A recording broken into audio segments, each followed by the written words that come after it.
തീർത്തും എനിക്ക് വ്യക്തിപരമായിട്ടുള്ള ഒരു കാര്യത്തെ കുറിച്ചാണ് സംസാരിക്കാൻ പോകുന്നത്. വ്യക്തിപരമായിട്ടുള്ള ഒരു അഭിപ്രായത്തെ കുറിച്ചാണ് സംസാരിക്കാൻ പോകുന്നത്. അപ്പോൾ 1ാം ക്ലാസ് മുതൽ 12ാം ക്ലാസ് വരെ കലോത്സവത്തിൽ പങ്കെടുത്ത ഒരു മത്സരാർത്ഥി എന്നുള്ള നിലയിൽ എനിക്ക് വ്യക്തമായി അറിഞ്ഞൊരു കാര്യമാണ്, കള്ളക്കളികൾ കലോത്സവത്തിന് അന്നും ഇന്നും പുത്തിരിയല്ല. അതിപ്പോ എല്ലാ വർഷം കലോത്സവം നടക്കുന്ന സമയത്തും നമ്മൾ കാണുന്നത്, ഇപ്പോഴും എല്ലാ വർഷത്തിനും നമ്മൾ കണ്ടുവരുന്നതാണ്.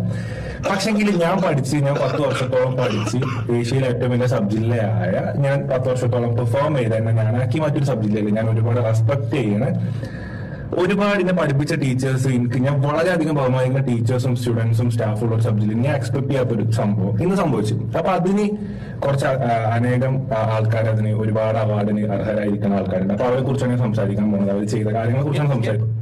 അപ്പൊ നിലമ്പൂർ സബ് ജില്ലാ കലോത്സവത്തിന്റെ ഉണ്ടാക്കിയിരുന്നു 100% തെറ്റാണ്. നിങ്ങൾക്ക് വേണ്ടി നിങ്ങളെ കലോത്സവം പ്രൊമോട്ട് ചെയ്ത ഉമ്മമായി കുട്ടിയായി. അപ്പൊ ഈ ഒരു കോൺടസ്റ്റിലെ പ്രശ്നങ്ങൾ മാറ്റി നിർത്തി പറയണമെങ്കിൽ എന്റെ